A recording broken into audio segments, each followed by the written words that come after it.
Congress KP ground की booking रद्द होने के बाद इसे युवाओं की आवाज दबाने की कोशिश बता रही है, तो दूसरी तरफ ट्रस्ट पढ़ाई और बारिश का और इलाहाबाद हाईकोर्ट के आदेश का हवाला दे रहा है।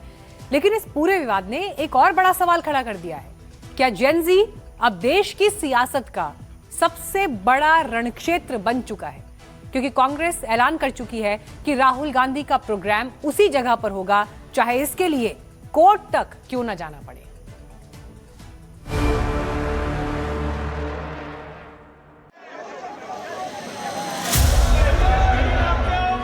किस बात से डर रहे हैं?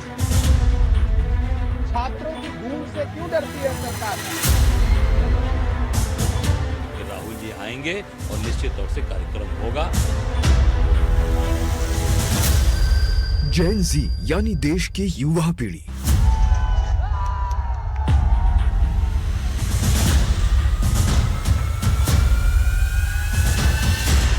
जेन ज़ी यानी देश का सबसे हॉट टॉपिक। जेन ज़ी यानी युवाओं का सैलाब। यही वजह है कि अब देश की सियासत में जेन ज़ी के नाम का रणक्षेत्र तैयार किया जा रहा है। और अब इसी जेन ज़ी के नाम पर प्रयागराज में सियासी महासंग्राम छिड़ गया है। 8 अगस्त को राहुल गांधी का छात्रों की गूंज कार्यक्रम होना था, लेकिन प्रोग्राम से पहले ही केपी ग्राउंड की बुकिंग रद्द कर दी गई और इसके बाद राहुल गांधी सीधे सुर्खियों में आ चुके हैं। प्रयागराज के कार्यक्रम रद्द होने पर कांग्रेस गुस्से में है।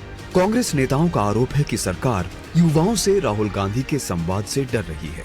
यूपी कांग्रेस के अध्यक्ष अजय राय का दावा है कि राहुल गांधी के प्रोग्राम्स रोकने के लिए पूरी ताकत झोंकी गई, लेकिन उन्होंने ये भी ऐलान कर दिया है कि राहुल गांधी तय समय पर प्रयागराज आएंगे। जरूरत पड़ी तो कांग्रेस कार्यक्रम की अनुमति के लिए इलाहाबाद हाईकोर्ट का दरवाजा भी खटखटाएगी।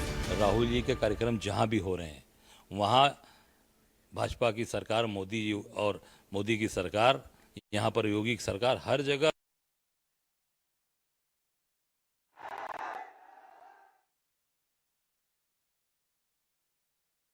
ट्रस्ट का दावा है कि कांग्रेस के प्रोग्राम से कॉलेज में शैक्षणिक गतिविधियां प्रभावित हो सकती हैं। लगातार बारिश से मैदान खराब होने की आशंका है और इसी वजह से बुकिंग निरस्त की गई।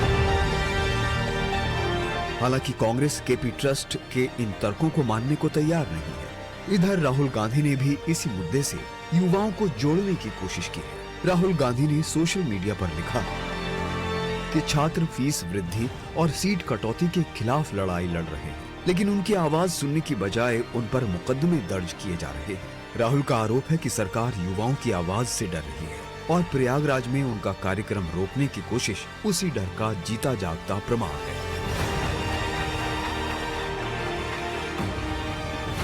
कांग्रेस नेता इस मुद्दे को देशव्यापी सियासी अभियान में बदलने की कोशिश में जुटे हैं। प्रियंका गांधी ने सवाल उठाए हैं कि आखिर सरकार को किस बात का डर है। वहीं कांग्रेस सांसद इमरान प्रतापगढ़े कह रहे हैं कि अगर कार्यक्रम रोका गया तो छात्रों की हुंकार और तेज सुनाई देगी। कुल मिलाकर कांग्रेस इस मुद्दे को सीधे युवाओं के अधिकार बनाम सत्ता की लड़ाई बताने में जुटी है। पता नहीं किस बात से डर रहे हैं। आखिर क्यों डरती है सरकार? ये छात्रों की गूंज से क्यों डरती है सरकार? आप छात्रों की गूंज को रोकेंगे तो छात्रों की हुंकार सुनाई पड़ेगी। इसलिए राहुल गांधी को छात्रों से संवाद करने से रोकने का साहस मत दिखाइए, क्योंकि जिस ओर जवानी चलती है उस ओर जमाना चलता है। और आप इलाहाबाद जैसे शहर में छात्रों का कार्यक्रम होने से रोकेंगे? नहीं रोक पाएंगे। अंग्रेज वहां लाल पद्मधर को नहीं रोक पाए, भले ही शहादत दे दिया लाल पद्मधर ने। बिल्कुल हम कार्यक्रम करेंगे, आप रोकिए, देखते हैं कितना रोकेंगे। बीजेपी ने इस मुद्दे पर कांग्रेस और राहुल गांधी पर तीखा पलटवार किया है। बीजेपी सांसद संबित पात्रा ने कहा है कि राहुल गांधी बच्चों के कंधे पर बंदूक रखकर अपनी सियासत चमका रहे हैं, जबकि बीजेपी और पूरा देश छात्रों के साथ खड़ा है। कभी भी राजनीति में बच्चों के कंधों पर, मासूम बच्चों के कंधों पर बंदूक रख के राजनीति करने का प्रयास जो राहुल गांधी कर रहे हैं, नहीं करना चाहिए। The bunch of lies that Mr. Rahul Gandhi is trying to propagate, the selectivity that Rahul Gandhi has undertaken, हम उसे यहाँ एक्सपोज करना चाहते हैं। देश के बच्चों को निडर रहना चाहिए और हां, जब भी आवश्यकता पड़े आंदोलन इत्यादि इनसे घबराना नहीं चाहिए।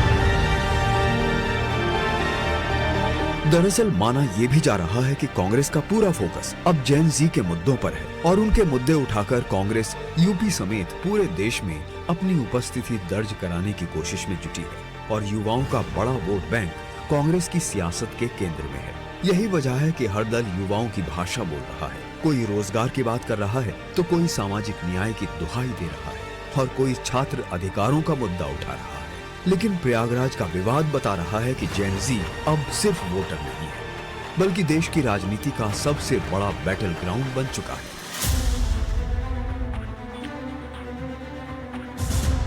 बहरहाल प्रयागराज में राहुल गांधी का कार्यक्रम हो या ना हो, मैदान मिले या ना मिले, लेकिन एक बात साफ हो चुकी है कि कांग्रेस समेत तमाम विपक्षी दलों की नजर अब जेन जी पर टिकी हुई है क्योंकि जेन जी पहले से ज्यादा मुखर है और पहले से ज्यादा मुखरता के साथ सवाल उठा रहा है। Bureau report, NDTV India. अब सवाल ये उठता है कि जो जेन जी सड़क पर सबसे ताकतवर दिखाई दे रहा है, जिसकी चर्चा हर जगह है, जिसके साथ बड़े बड़े संवाद कार्यक्रम हो रहे हैं, जिसके प्रोटेस्ट की वजह से सरकार को शिक्षा में सुधार के लिए बड़े फैसले करने पड़े, आखिर वही जेन जी देश की संसद और राज्यों की विधानसभाओं में सबसे कमजोर स्थिति में क्यों है? तो आपको इसका एक डेटा मैं समझाती हूं। देश में इस समय लगभग 26% जेन जी आबादी है, लेकिन अभी लोकसभा में इस जनरेशन के केवल 6 सांसद हैं, जबकि देश भर की विधानसभाओं में केवल 20 ही विधायक जेन जी पीढ़ी से आते हैं। 2029 के लोकसभा चुनाव तक जेन जी 38 करोड़ आबादी वाला सबसे बड़ा वोटिंग ब्लॉक बनने वाला है और इसीलिए उस जेन जी वोटर पर आज सबसे बड़ी चर्चा और एफर्ट्स आपको होते हुए दिखाई दे रहे हैं ताकि वो वोटर, वो पीढ़ी हमसे छिटक ना जाए। एक ब्रेक के लिए रुक रहे हैं, लेकिन फौरन लौटेंगे और खबरों के साथ। देखते रहिए एनडीटीवी इंडिया।